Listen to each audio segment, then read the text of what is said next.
Has your lava lamp grown weak and lackluster? Are the once colorful blobs losing their vivid appearance?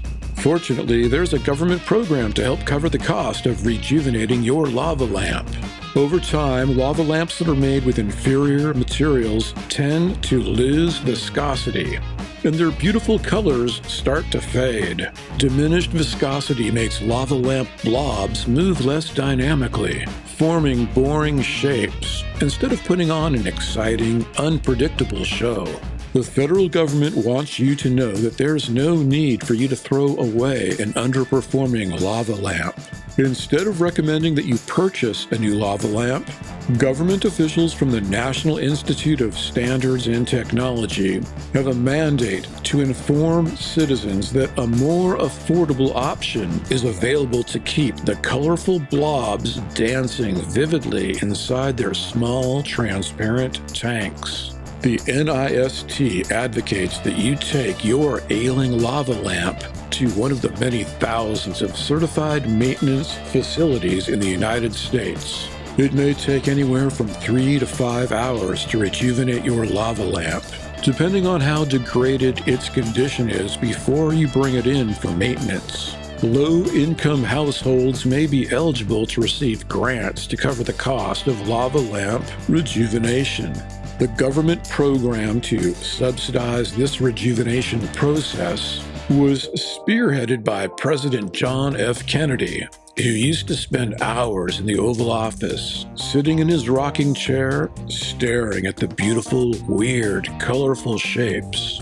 JFK was delighted to receive his first lava lamp directly from its inventor during a trip he took to the United Kingdom to meet with Queen Elizabeth in 1961. Just 13 years earlier, in 1948, an English accountant named Edward Craven Walker invented the lava lamp.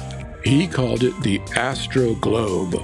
Later, a company called Lava Light bought the manufacturing rights to produce what it called lava lamps in the United States. Before his assassination in 1964, President Kennedy had no idea that the lava lamp would become so popular among hippies and other young members of the counterculture during the flower power era of the late 1960s. But early on, Kennedy recognized the beautiful power of the lava lamp to improve people's mood.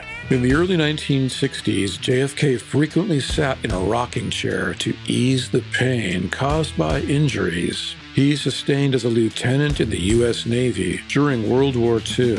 He was hurt after a Japanese destroyer rammed into his patrol torpedo craft, PT-109, cutting it into 2 pieces.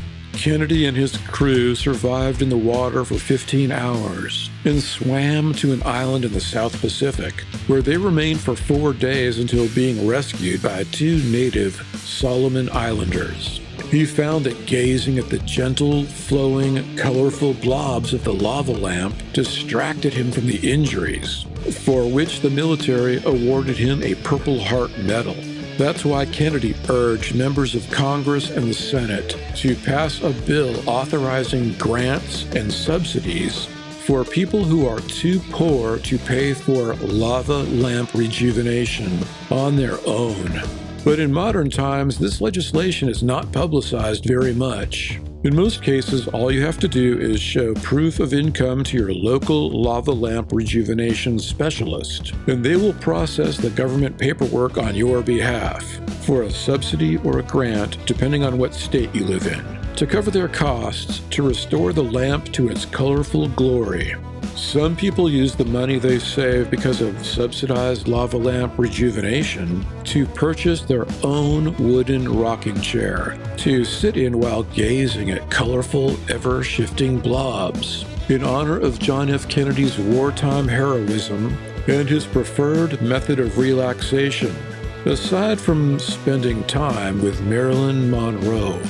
If you enjoyed this report, subscribe to Nice Planet and enable notifications to make sure you see each new video. Thanks for watching.